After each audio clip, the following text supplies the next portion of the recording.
하나님은 기도로만 역사하십니다. 왜냐하면 하나님께서 정해놓으신 법칙이기 때문입니다. 여러분, 왜 하나님께서 반드시 기도로만 일하시는가? 제일 중요한 이유는 하나님과의 관계가 인격적인 관계이기 때문입니다.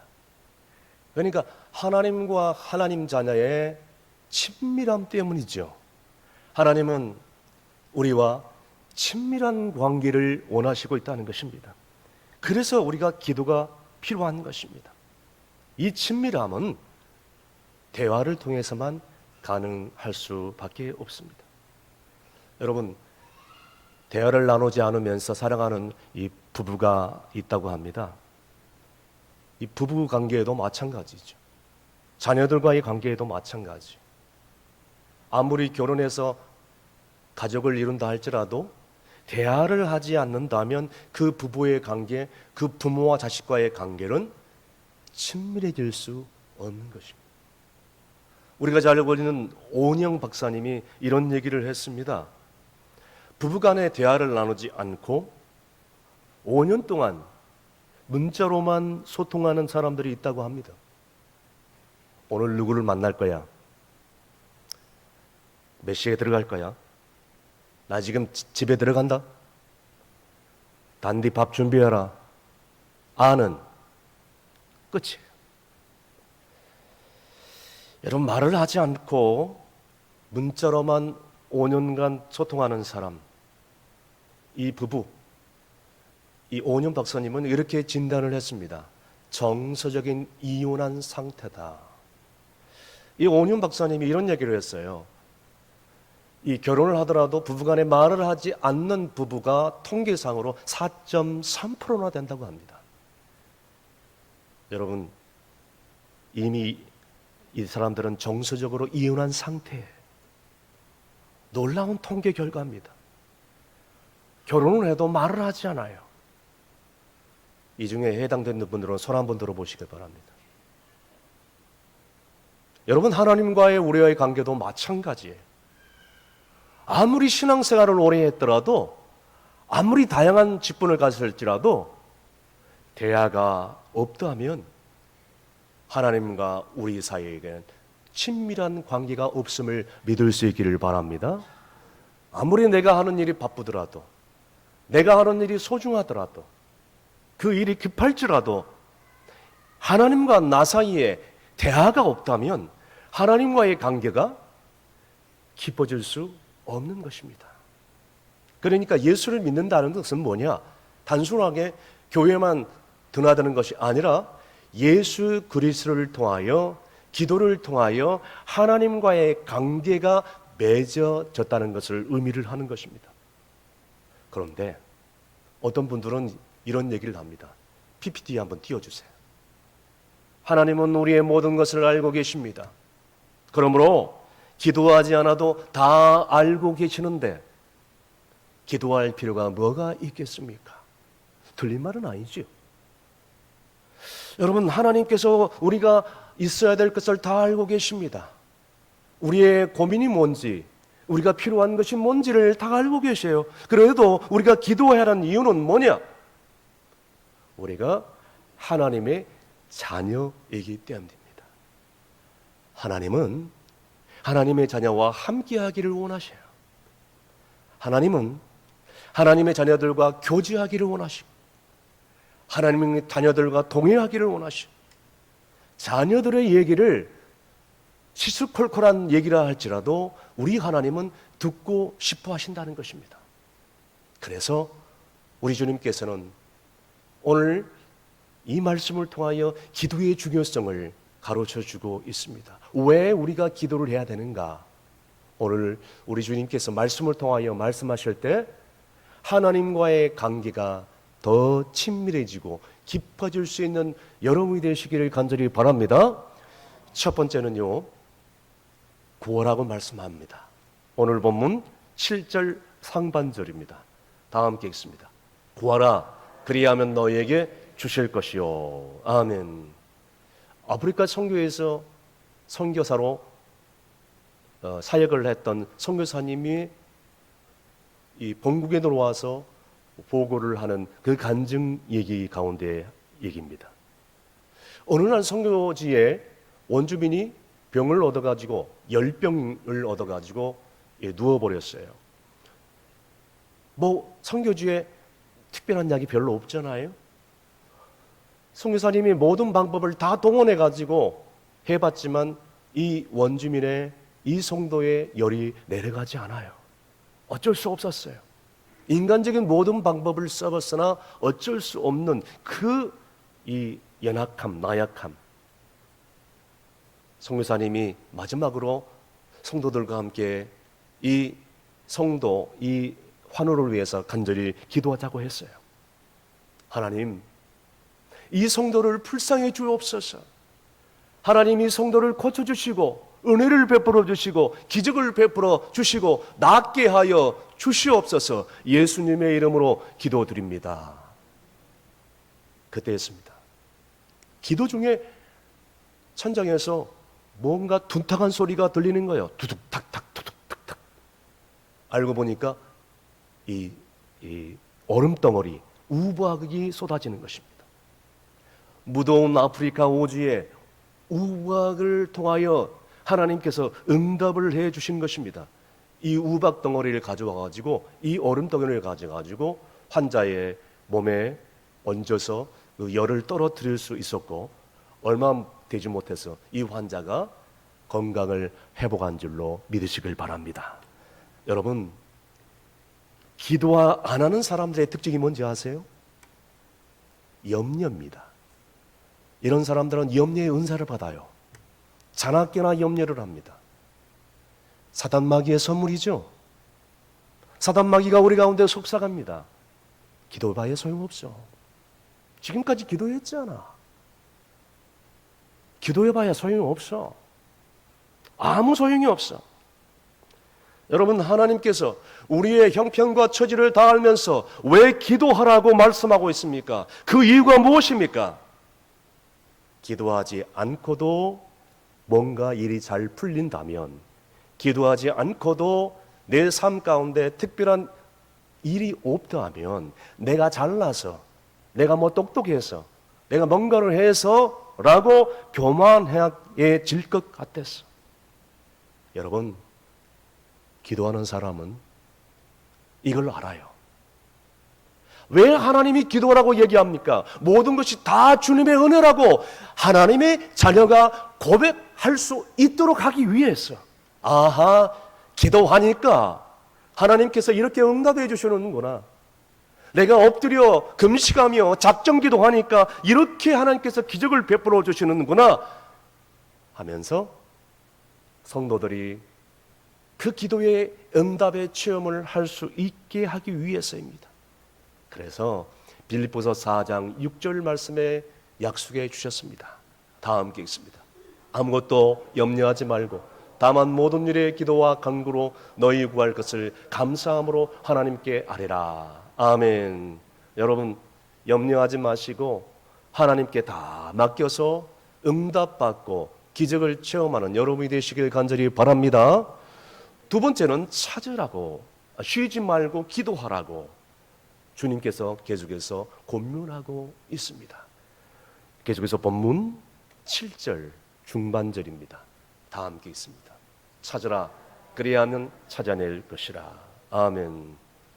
방금 읽은 말씀 가운데 찾으라는 단어의 헬라어를 찾아보니까 제테이테라는 단어를 살고 있습니다.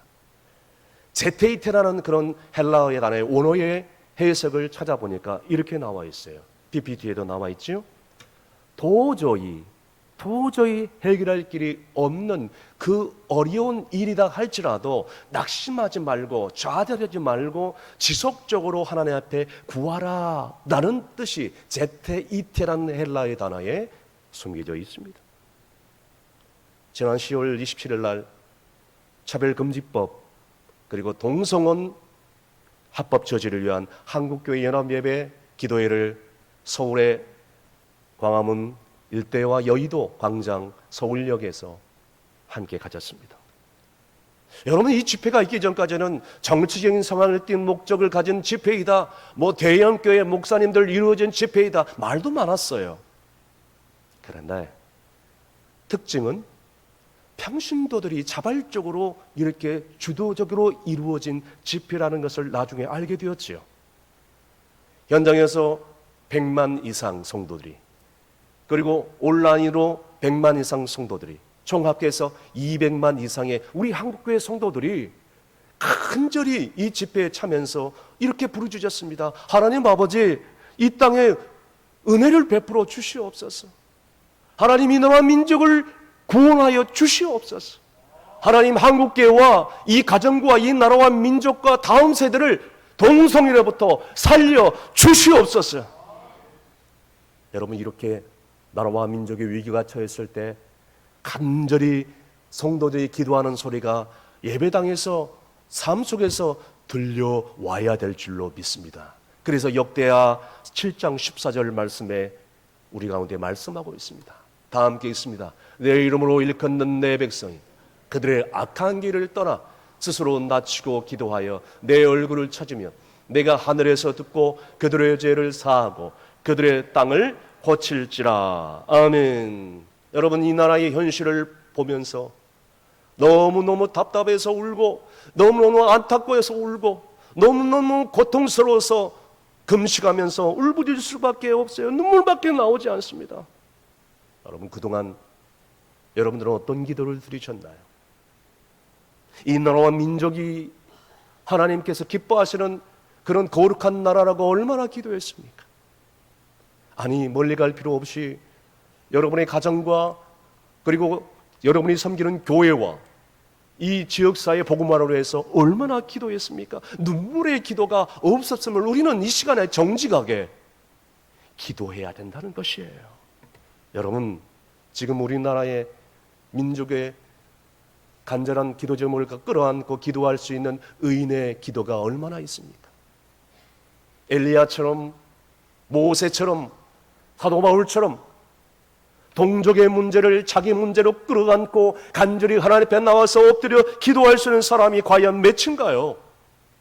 지금이야말로 정말 기도가 필요한 시대인 것입니다.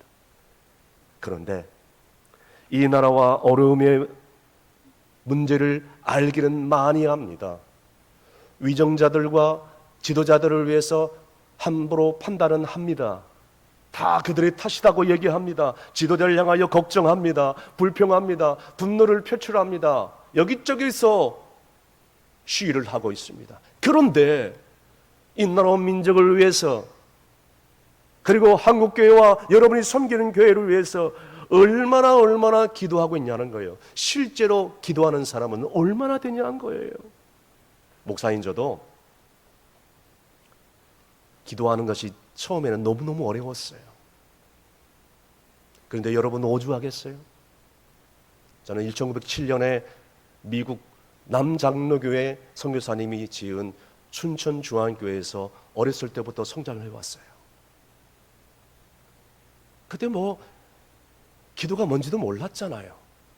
그저 주일학교 오면 다 가지고 선생님들이 안아주고 그러니까 그게 좋은 거예요. 그렇게 신앙생활을 하고 그렇게 살다가 어느 날 성도들의, 어른들의 기도 소리가 내 귀에 들려오기 시작했어요. 그 어린 나이에 나이 드신 성도들의 간절한 부르짖는 기도 소리가 그 어린 학생의 귀에 들려오기 시작했어요. 뜨거운 기도, 간절한 기도였던 것입니다. 저는 그분들의 기도를 따라하기 시작했습니다. 언제부터인가? 그대로 종이에다 써서 적어서 그대로 따라하게 됐어요. 여러분, 그런데 지금 우리의 모습을 보면 너무 안타까운 것은 이 뜨거운 기도가 점점 사라져 간다는 것이. 여러분, 이러다가는요, 다음 세대의 기도 소리가 완전히 사라질지도 모릅니다. 어른들의, 기성세대들의 불같은 기도의 소리를 듣지 못하니 우리 다음 세대가, 우리 자녀들이 그 불같은 기도가 어떻게 나올 수 있겠어요? 어른들의 간절한 기도 소리를 듣지 못했는데 자녀들이 어떻게 기도할 수 있겠어요? 그러지 못합니다. 우리는 주신 중요한 무기가 있습니다. 그것은 뭐냐면 열방과 민족을 기도할 수 있는 기도의 권세인 것입니다. 우리의 귀한 기도의 무기가 있습니다. 이 기도의 무기를 가지고 이 사실을 믿는다면 이제라도 하나님 앞에 나와서 무릎을 꿇고 엎드려서 비상기도에 들어가야 될 줄로 믿으시길 바랍니다. 전 성도가 기도 운동에 일어나야 될 줄로 믿습니다. 금식하면서 오직 예수 그리스도의 마음을 본받아서 가정과 나라와 민족과 교회를 위해서 간절히 부르짖어야 될 줄로 믿으시길 바랍니다. 다음 세대를 위해 기도해야 돼요. 여러분, 블레셋이 이스라엘 침공했을 때 사무엘 선지자들이 백성들을 모두 미스바 선지자에 모이게 합니다. 미스바 광장에서 모여서 간절히 하나님께 살려달라고 기도했을 때 하나님께서는 그 큰 기적으로 이스라엘 백성들을 구원해 내신 것입니다. 대한민국이 6.25 침략으로 인해서 공산화되기 직전 전 국토가 파괴되었고, 그리고 또 낙동강 이북에는 이미 공산주의자들로 넘어간 상태에, 그때에 정말 깨어있는 주의 백성들이 저기 부산의 초당교회에 모여서 목회자를 위시하여 모든 평신도들이 하나님의 그 은혜를 간절히 기도하면서 목숨 건 금식 기도가 있었을 때에 우리 하나님께서는 이 나라를 공산주의로부터 구원해 주셨습니다. 바벨론 포로 시절 때 에스더와 모르드게를 위시하여 정말 깨어있는 사람들이 이 악한 하만의 교묘한 계타교로 인해서 유대인들이 다 멸절위기에 있을 때에 죽으면 죽으리라 목숨 건 간절한 기도가 있었기 때문에 그 악한 사단 마귀로부터 이스라엘 유대 민족을 구원해낸 줄로 믿으시길 바랍니다. 여러분, 그 기도가 민족을 살렸듯이, 그 기도가 나라를 살렸듯이, 그 기도가 가정을 살렸듯이 우리가 간절히 가정과 나라와 다음 세대를 위해 기도할 때 분명히 살아나고 기적이 일어날 줄로 믿으시길 바랍니다. 끝으로 믿음으로 기도해야 된다는 것입니다. 본문 7절 하반절 말씀 다 함께 읽습니다. 문을 두드리라 그래야만 너희에게 열릴 것이니. 아멘. 여러분, 다른 사람 집에 들어갈 때 노크를 해야 되는 게 마땅합니다. 요즘은 초인종을 누르게 하죠. 여러분, 초인종을 누르는 이유가 뭐예요? 문을 열기 위해서죠. 문을 두드리는 이유가 뭡니까? 안에 있는 주인이 문을 열어달라는 목적이기 때문입니다. 그러므로 성도가 기도의 응답을 얻기 위해서는 믿음으로 하나님 앞에 나와서 문을 두드려야 된다는 것입니다. 그것도 간절히 문을 두드려야 돼. 우리가 할 일은 기도밖에 없습니다. 그래서 우리는 하나님 앞에 나와서 간구하는 간절한 기도가 필요한 것입니다. 여러분, 기도가 더디 응답되었다고 포기하고 있습니까? 아니, 하나님이 살아계시지 않는다고 절망 가운데 있습니까? 여러분, 하나님께서 더 좋은 것으로 예비하고 있다는 것을 우리가 깨달아야 된다는 것이에요. 최상의 좋은 것을 예비하고 계시고 최상의 때에 응답하고 있다는 것을 우리는 깨달을 수 있기를 바랍니다. 아니면 하나님께서 이미 우리 가운데 주셨는데 우리가 그것을 깨닫지 못하고 있을 수도 있겠습니다. 세계적인 전도자 고 빌레그리안 목사님에게는 문제의 아들 프랭클린이 있었습니다. 이 아들 프랭클린은 술과 마약에 찌든 방탕한 삶을 살 수밖에 없었어요. 아버지는 목회자인데 아버지가 전하는 복음은 가짜 거짓말이라고 하면서 하나님이 어디 살아계시냐고 하나님의 살아계심을 부인하면서 없다고 호언장담하면서 그저 방탕한 삶을 살 수밖에 없었던 것입니다. 그런데 어느 날 자기 자가용 비행기를 끌고 친구와 여는 파티를 가기 위해서 그 사막을 운전하고 있을 때였습니다. 사막을 비행하고 있는데 갑자기 시동이 꺼져버린 거예요. 보니까 연료가 바닥에 난 것입니다. 통신 장비도 고장이 나가지고 외부로 연락할 길이 없습니다. 점점 비행기가 고도가 떨어집니다. 점점 추락을 앞두고 있습니다. 이대로 가다가는 바닥에 부딪혀 폭발하여 이제 죽음의 위기 가운데 있을 수밖에 없습니다. 죽음의 공포가 물러오는 이 빌리그램 목사님 아들 프랭클린은 그때 그렇게 부인하던 하나님을 향하여 기도하기 시작합니다. 하나님, 지난날 불순종한 삶을 주님 앞에 고백합니다. 주여 용서해 주시고 하나님의 은혜를 베풀어 주신다면, 하나님 이 시간 나를 살려주신다면 나의 삶을 하나님 복음을 전하는 삶으로 드리겠나이다. 소원 기도를 한 것입니다. 그 소원 기도가 끝나자마자 비행기가 땅에 추락할 무렵에 갑자기 공항 활주로가 보이기 시작합니다. 하나님께서는 기가 막힌 타이밍으로 이 아들 프랭클린에게 역사하기 시작한 것입니다. 그 공항 활주로의 불빛을 희미하게 보면서 겨우겨우 안전하게 착륙할 수 있었던 것입니다. 알고 보니까 이 공항 직원을 그 교회 담임 목사님이 신방을 왔는데, 그 공항 직원이 담임 목사님에게 내가 이렇게 일하는 현장입니다라고 보여주기 위해서 마침 그때에 목사님을 모시고 공항에 있는 모든 전등을 켜는 그런 순간이었습니다. 그 순간 그 공항 활주로에 환한 전등불이 들어온 것입니다. 프랭클린은 말로 설명할 수 없는 이 하나님의 놀라운 기적 앞에, 말로 표현할 수 없는 이 하나님의 놀라운 기가 막힌 타이밍 앞에서 살아계신 하나님을 인정할 수밖에 없었다고 합니다. 그는 결국 아버지의 뒤를 이어 세계적으로 복음을 전하는 전도자의 삶을 살 수 있었습니다. 할렐루야.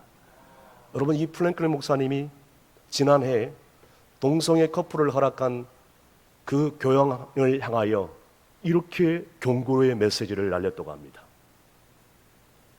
그렇게 결정한 당신의 하나님의 심판 앞에서 구원하지 못할 것이다. 그러니까 쉽게 말해서 당신이 그렇게 결정했다면 당신은 이제 하나님의 심판 가운데 들어가게 되었다라고 경고를 한 것입니다. 작년에 빌리그램 목사님 50주년 기념대회에 이 아들, 오늘 방금 얘기한 주인공 프랭클린 목사님이 선교대회에 오셔서 말씀을 증거하는데, 한국교회와 그리고 대한민국을 향하여 회개와 결단을 촉구하면서 이런 강력한 메시지를 전했어요. 회개하라, 천국에 가까운 문이라. 주 예수를 믿어라. 그리하면 너와 내 집이 구원을 얻으리라. 할렐루야. 맞습니다. 사랑하는 성도 여러분, 창지 창조를 하신 인생의 생사합을 주관하신 우리 하나님은 살아계신 하나님 줄로 믿으시길 바랍니다. 그 하나님께서 우리의 기도를 들으시는 분인 것을 믿을 수 있기를 바랍니다. 그분이 우리의 하나님이요, 그분이 우리의 아버지인 것을 우리가 믿고, 우리가 기도할 때 가장 좋은 것을 가장 좋은 때에 주시는 분이라는 것을 믿을 수 있기를 바랍니다. 그래서 오늘 본문의 9절에서 10절까지 죄인된 우리에게 너무너무 감사한 말씀을 해주고 있습니다. 다 함께 읽습니다. 시작. 너희 중에는 누가 아들이 떡을 달라 하는데 돌을 주며 생선을 달라 하는데 뱀을 줄 사람이 있겠느냐? 너희가 악한 자라도 좋은 것으로 자식에게 줄 줄 알거든.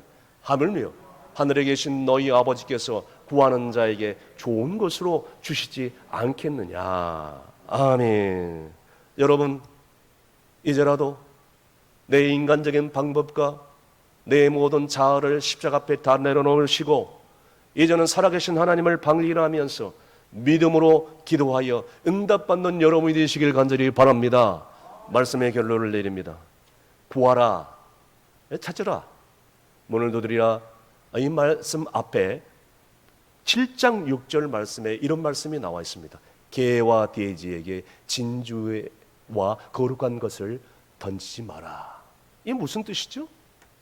여러분, 개, 돼지는 거룩한 것을 줘도 돼지에게 진주 목걸이를 걸어줘도 그게 가치 있고 소중한 것을 모릅니다. 그런다 인간들은 알죠. 이게 가치 있고 소중한 거, 이게 참 은혜라는 것을 압니다. 개 돼지는 은혜를 몰라요. 사랑하는 성도 여러분, 기도하지 않고 이루어지는 일이 있습니다. 그런데 기도하지 않고 이루어지는 일을 가지고 그냥 살아가는 성도와 하나님 앞에 나와서 간절히 하나님의 기도해서 응답받는 성도의 삶은 비교할 수 없는 것이죠.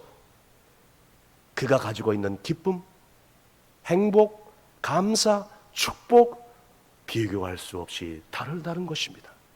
그래서 우리 하나님은 오늘 우리에게 강력하게 요청하고 있습니다. 기도하라고, 구하라고, 찾으라고, 문을 두드리라고.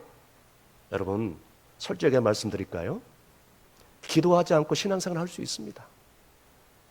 기도하지 않고 교회 다닐 수 있어요. 그런데요, 여러분 이것을 잊지 마십시오. 기도하지 않고서는 그 사람은요, 절대로 은혜 받는 삶을 살 수가 없는 것이죠. 기도하지 않는 사람, 기쁨의 삶을 살 수 없지요. 기도하지 않는 사람, 축복의 삶을 살 수 없는 것입니다. 동의하시면 아멘 하시길 바랍니다. 그러므로 우리는 작은 일부터 큰 일까지 아주 사소한 일일지라도 하나님 앞에 나와서 기도해야만 합니다. 왜? 기도해야만 살 수 있기 때문인 줄로 믿습니다. 남은 생에 기도를 통하여 하나님을 부를 수 있기를 바랍니다. 남은 생에 기도를 통하여 하나님께 교제할 수 있기를 바랍니다. 기도를 통하여 하나님 보좌 앞에 나갈 수 있기를 바랍니다. 기도를 통하여 응답받을 수 있는 여러분이 될 수 있기를 바랍니다.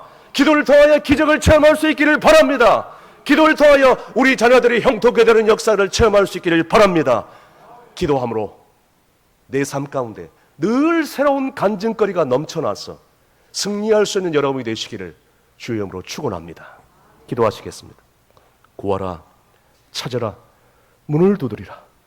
오늘 이 시간은 말씀하신 하나님 아버지, 지난날 우리가 하나님 앞에 나와서 구하지 않고 찾지 않고 두드리지 않고 오히려 원망하고 불평하면서 살아왔던 저희들을 용서해 주시기를 원합니다.